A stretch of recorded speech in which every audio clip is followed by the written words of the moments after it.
नमस्कार दोस्तों, बहुत बहुत स्वागत है फिर से एक बार मेरे YouTube चैनल पे। एंड आज आप लोगों के लिए लेके आ गया हूँ फिर से NCL फोरमैन मैकेनिकल इंजीनियरिंग के क्वेश्चन जो काफ़ी इंपॉर्टेंट रोल प्ले करने वाले हैं आपके एग्जाम में।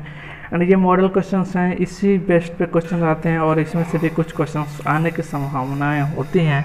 तो ध्यान से वीडियो को देखिएगा, एक एक क्वेश्चन देखिएगा, काफ़ी इंपॉर्टेंट है। एंड जल्दी से चैनल को सब्सक्राइब कर दीजिएगा और चैनल पर नए हैं तो बेल आइकन को भी प्रेस कर दीजिए ताकि मेरे हर वीडियो का नोटिफिकेशन आप तक जल्द से जल्द पहुँचता रहे। तो देर ना करते हुए वीडियो को शुरू करते हैं। फर्स्ट क्वेश्चन देख लेते हैं। कह रहा है कि measurement of temperature is based on which law of the thermodynamics, यानी कि तापमान का ऊष्मागतिकी के किस नियम पर आधारित है।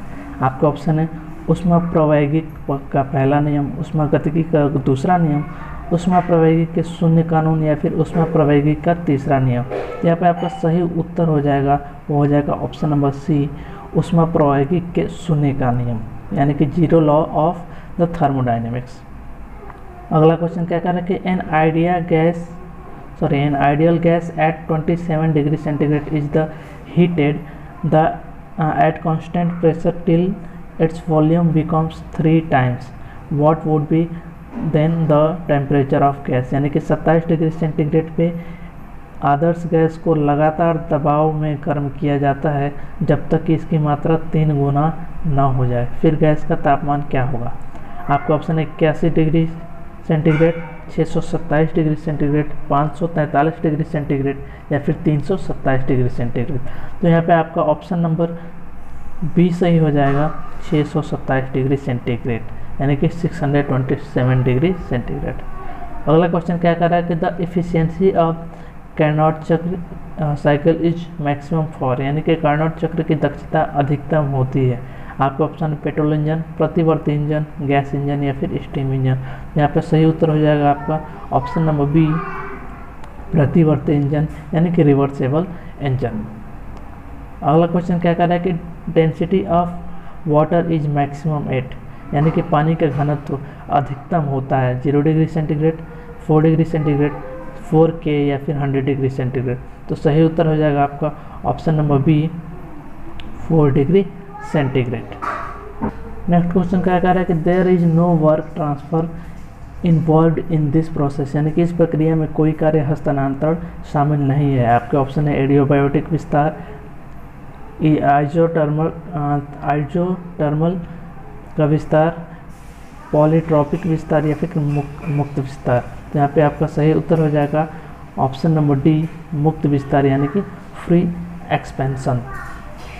अगला क्वेश्चन क्या कर रहा है कि what kind of contact can be established for a lower pair, यानी कि निम्न जोड़े के लिए किस तरह का संपर्क स्थापित किया जा सकता है। आपका ऑप्शन है पॉइंट संपर्क, भूतल संपर्क, कोई संपर्क नहीं या फिर इनमें से कोई नहीं। तो आपका सही उत्तर हो जाएगा ऑप्शन नंबर बी, भूतल संपर्क, यानी कि सरफेस कांटेक्ट। अगला क्वेश्चन क्या कह रहा है कि ओल्डम्स coupling is an invention of, यानी कि ओल्डम का युग्मन एक उल्टा है। आपका ऑप्शन है एकल स्लाइड क्रैंक श्रृंखला, डबल स्लाइड क्रैंक श्रृंखला, 4 बार श्रृंखला या फिर 6 बार श्रृंखला। तो आपका उत्तर हो जाएगा option number B, double slide crank श्रृंखला, यानी कि डबल स्लाइड क्रैंक चैन। एक चीज़ आपको फिर से बता दूं कि मैंने ये हिंदी से इंग्लिश में ट्रांसलेट किया है, इसलिए हो सकता है कि हिंदी के कुछ वर्ड आपको अटपटा लगे, तो इंग्लिश वाला बिल्कुल सही होगा, वो आपको देख के कंफर्म हो सकते हैं। नेक्स्ट क्वेश्चन क्या कह रहा है कि in which one of the following is a fly wheel generally employed, यानी कि निम्नलिखित में से कौन सा एक फ्लाई व्हील आमतौर पर कार्यरत है। आपका ऑप्शन है खराद machine, electric motor, punching machine या फिर गियर बॉक्स। तो आपका सही उत्तर हो जाएगा यहाँ पे option number C, punching machine, यानी कि पंचिंग मशीन इंग्लिश में भी हो जाएगा। अगला क्वेश्चन क्या कह रहा है कि the speed of the crank shaft is found to vary between 120 RPM and 150 RPM during one cycle of operation.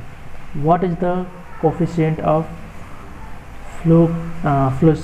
Fluctuation of speed, यानी कि क्रैंकशाफ्ट की गति 120 RPM के बीच भिन्न होती है और 150 RPM ऑपरेशन के एक चक्र के दौरान गति के उतार चढ़ाव का गुणांक क्या आपका ऑप्शन है 0.40, 0.31, 0.22 या फिर 0.13।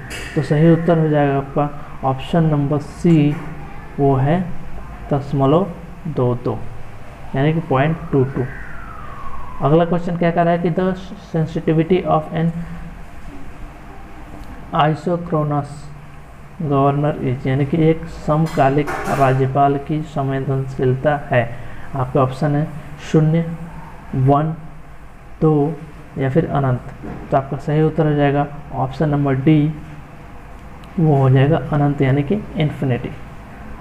अगला क्वेश्चन क्या कर रहा है कि the unit of force in SI system of unit is, यानी कि एसआई प्रणाली में बल की इकाई है। आपका ऑप्शन है न्यूटन, वॉट, केजी प्रति सेकंड या फिर इनमें से कोई नहीं। तो आपका सही उत्तर हो जाएगा यहाँ पे option number A, newton. Next question क्या कर रहा है कि the force which meet at one point and their lines of action also lie on the same plane is called, यानी कि बल जो एक बिंदु पर मिलते हैं और उनके क्रिया रेखाएं भी उसी तल पर स्थित होती हैं। आपका ऑप्शन है समवर्ती बल, कोप्लानर समवर्ती बल, कोप्लानर गैस समवर्ती बल या फिर गैस कोप्लानर समवर्ती बल। तो यहाँ पे आपका उत्तर हो जाएगा ऑप्शन नंबर बी, वो है कोप्लानर समवर्ती बल यानी कि कोप्लानर कंकरेंट फोर्स।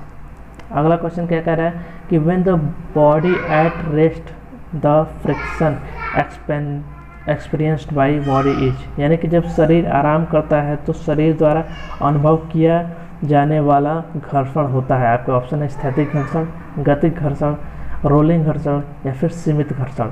तो आपका सही उत्तर हो जाएगा ऑप्शन नंबर ए, वो है स्थैतिक घर्षण यानी कि स्टैटिक फ्रैक्शन। नेक्स्ट क्वेश्चन क्या कह रहा है कि coefficient of fraction depends on, यानी कि घर्षण का गुणांक निर्भर करता है। आपका ऑप्शन है संपर्क की लंबाई, संपर्क का क्षेत्र, केवल सतह की प्रकृति या फिर उपरोक्त में से कोई नहीं। तो सही उत्तर हो जाएगा आपका ऑप्शन नंबर सी, वो है केवल सतह की प्रकृति यानी कि नेचर ऑफ सरफेस ओनली। अगला क्वेश्चन क्या कह रहा है कि Poisson's ratio is defined as the ratio of, यानी कि पॉइजन के अनुपात को इसके अनुपात के द्वारा के रूप में परिभाषित किया गया है। आपका ऑप्शन है अनुदैर्ध्य तनाव के लिए अनुदैर्ध्य तनाव, पार्श्व तनाव के लिए अनुदैर्ध्य तनाव, अनुदैर्ध्य तनाव के लिए पार्श्व तनाव या फिर पार्श्व तनाव के लिए पार्श्व तनाव। तो यहाँ पे ऑप्शन नंबर सी सही हो जाएगा आपका अनुदैर्ध्य तनाव के लिए पार्श्व तनाव यानी कि lateral strain to longitudinal strain. अगला क्वेश्चन क्या कर रहा है कि the Poisson's ratio of a material which had Young's module of 120 GPa and shear module of 50 GPa is, यानी कि एक ऐसी सामग्री का अनुपात जो 120 GPa के युवा मापांक और 50 GPa का कतरनी मापांक है। आपका ऑप्शन 0.1, 0.2, 0.3 या फिर 0.4। तो आपका सही उत्तर हो जाएगा ऑप्शन नंबर बी 0.2 यानी कि 0.2। नेक्स्ट क्वेश्चन क्या कर रहा है कि ऑटोफ्रेटेज इज अ मेथड ऑफ, यानी कि ऑटोफ्रेटेज की एक विधि है। आपका ऑप्शन है मोटे सिलेंडर से जुड़ना, मोटे सिलेंडरों से तनाव से छुटकारा, प्रेस्टेयरिंग मोटा सिलेंडर या फिर मोटे सिलेंडर का जीवन बढ़ाना।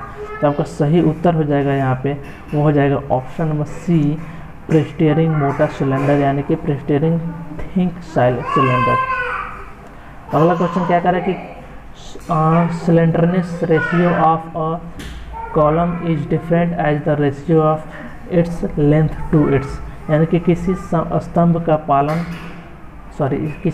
का पतला अनुपात उसके लंबाई के अनुपात के रूप में परिभाषित किया गया है।